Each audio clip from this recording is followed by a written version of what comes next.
Ready అంటే నేను చెప్తాను, అలాగే ఉంచాలి దాని మీద. ప్రస్తుతం మనం గచ్చిబౌలిలోని అంతర్జాతీయ స్టేడియంలో ఉన్నాము. ఇక్కడ టేబుల్ టెన్నిస్ పోటీలకు సంబంధించి 10వ జూనియర్ ఛాంపియన్షిప్ పోటీలు జరుగుతున్నాయి. ఇక్కడ సందడి చూడొచ్చు. ప్రత్యేక భద్రతా ఏర్పాట్ల మధ్య క్రీడాకారులందరూ కూడా లోనికి ప్రవేశిస్తున్న ద్వారం ఇది. Media and technical officials entrance కి సంబంధించి ప్రత్యేకంగా ఏర్పాటు చేసిన ద్వారం. ఇక్కడ ప్రతి ఒక్కరిని తనిఖీ చేసి లోనికి భద్రతా దళాలన్నీ కూడా పంపిస్తున్నాయి. పూర్తి స్థాయి భద్రతా ఏర్పాట్లు ఇక్కడ అధికారులు నిర్వహించడం జరిగింది. అంతర్జాతీయ ప్రమాణాలకు అనుగుణంగా పూర్తిగా స్టేడియాన్ని సర్వాంగా సిద్ధంగా ఇక్కడ ముస్తాబు చేశారు. నెల రోజులుగా ఏపీటీటీఏ అధ్యక్షులు భాస్కరం దగ్గరున్న పర్యవేక్షణలో పూర్తిగా ఈ కమిటీలన్నీ కూడా ఇక్కడ ఏర్పాట్లు చేస్తున్నాయి. అదేవిధంగా ఇక్కడ మీడియా అక్రిడేషన్ కమిటీ, మొత్తం మీడియా లాంజ్కి సంబంధించి అంతర్జాతీయ వార్తలన్నీ కూడా ఈ చుట్టుపక్కలంతా కూడా ఈ ప్రత్యేకంగా ఏర్పాటు చేశారు. వీరందరూ కూడా ఇక్కడ ఎప్పటికప్పుడు సమాచారాన్ని ప్రపంచవ్యాప్తంగా చేరవేయడానికి ఈ భారీ ఏర్పాట్లు చేయడం జరిగింది.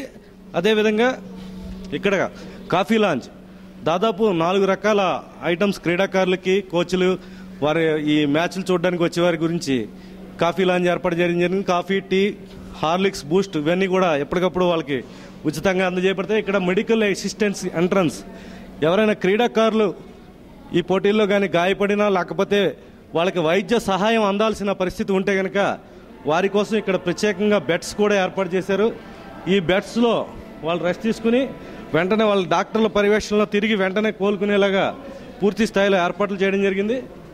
అదేవిధంగా ఇక్కడ ఈ లాంజ్ నుంచి మనం ఇప్పుడు స్టేడియం ఎంట్రన్స్లోకి వెళ్తున్నాం. ఈ ఎంట్రన్స్లో ఇక్కడ క్రీడాకారులు మొత్తం ఈ గేమ్ను చూడడానికి వచ్చే ప్రేక్షకులకు సంబంధించిన ఈ అంతర్జాతీయ పోటీలకు సంబంధించి దాదాపు అన్ని ఏర్పాట్లు ఏ విధంగా జరిగాయన్నది మనం స్పష్టంగా చూడొచ్చు. ఒక్కసారి స్టేడియం అంతా కూడా పరిశీలిస్తే గతంలో ఎన్నడూ దేశంలో ఎక్కడా లేని విధంగా ఈ టోర్నమెంట్కి పెద్ద ఎత్తున ఏపీటీటీఏ అధ్యక్షులు భాస్కరం ప్రత్యేకంగా దృష్టి పెట్టి దీన్ని రూపుదిద్దడం జరిగింది.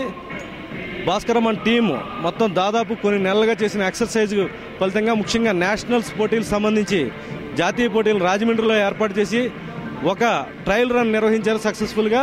ఆ ట్రయల్ రన్ అనంతరం ఇక్కడ అంతర్జాతీయ పోటీలకు ఆయన శ్రీకారం చుట్టడం జరిగింది. సక్సెస్ఫుల్గా ఈ మీట్ అంతా కూడా కొనసాగుతుంది. ఎంతో ఉత్సాహంగా, ఉల్లాసంగా వివిధ దేశాల నుంచి వచ్చిన క్రీడాకారులందరూ కూడా ఈ పోటీల్లో పాల్గొంటూ ఇక్కడ ఈ పోటీలని ఆస్వాదిస్తున్నారు. అదేవిధంగా దేశంలోని క్రీడాకారులు ఎంతోమంది టేబుల్ టెన్నిస్కి సంబంధించిన క్రీడాకారులందరూ కూడా ఈ అంతర్జాతీయ పోటీలను చూసి వారి నుంచి స్ఫూర్తి పొంది తమ ఆటను మెరుగుపరుచుకోవడానికి ఎంతో ఉత్సాహంగా ఇక్కడ కదులుతున్న పరిస్థితి కనిపిస్తుంది. ఇక్కడ ప్రత్యేకంగా లాంజ్లోకి మాత్రం ఎవరు మీడియాను అనుమతించట్లేదు. అదేవిధంగా ఎవరికి ఏర్పాటు చేసిన బారికేడ్లలో వాళ్లే ఉండాల్సిన నిబంధనలు ఖచ్చితంగా అమలు చేస్తున్నారు. ఇది ఇక్కడ పరిస్థితి. కెమెరామెన్ ప్రసాద్తో రామనారాయణ, త్రిబుల్ సి, హైదరాబాద్.